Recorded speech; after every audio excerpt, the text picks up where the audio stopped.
Good morning বন্ধুরা, সবাই কেমন আছো? আমি ভালো আছি। আমার তো রেগুলার যেমন আমি কাজবাজ কমপ্লিট করেই ক্যামেরার সামনে আসি, আজকেও তাই কাজবাজ কমপ্লিট করে চাটাও খেয়ে নিয়েছি। একদম সোজা রান্নাঘরে রান্না করব। এই যে পনির রান্না করব। আজকে আমার বাড়ি কারা আসবে সেটা তোমাদেরকে দেখিয়েই দেবো অবশ্যই। তার জন্য আমি রান্না করছি পনির। এই যে পনিরগুলো এবার পিস করব। অনেকটা পনির, 500 গ্রাম পনির আছে এখানে। যে আসবে সে খুব পনির প্রিয়, মাছ মাংস প্রিয়, তার থেকে বেশি পনির প্রিয়।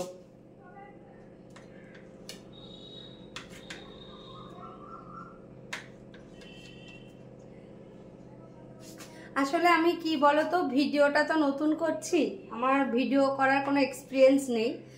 তা খারাপ বলো কি হয় আমি জানি না। তার থেকেও বড় কথা যে সবাই দেখি কাজবাজ করে, কি সুন্দর ভিডিও করে, ক্যামেরা রেখে সব কিছু করে। আমি না অতটা পারি না, অতটা এখনো মানে হয়ে ওঠেনি, মানে পারি না। চেষ্টা করি, পারি না। ওই জন্য আমি ওই টুকটাক কাজবাজ ওগুলো দেখাতে পারি না। সরাসরি রান্নাঘরে আসি, কি রান্না করছি না করছি এগুলো দেখাই। এই ছোট ছোট আস্তে আস্তে হয়ে যাবে, তাই না বলো? চেষ্টা করবো আস্তে আস্তে। তা চলো পনিরগুলো কেটে পিস করে নিই, নিয়ে রান্নাটা বসিয়ে দিই সকাল সকাল।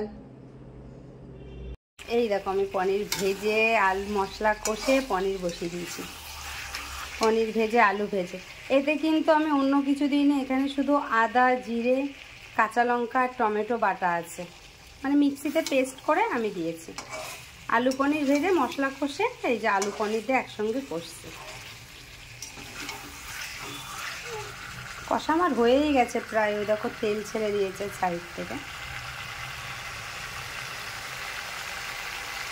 এবার পরিমাণ মতো জল দেব, দিয়ে আমি দেবো একটু গরম মশলার গুঁড়ো দিয়ে।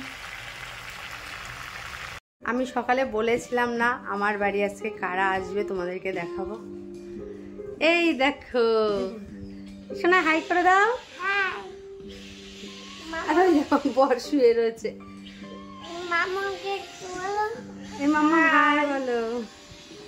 এই যে আমার মেয়ে মাছ মাংস খায়, সবই খায়, কিন্তু পনিরটা না ওর ভীষণ ফেভারিট।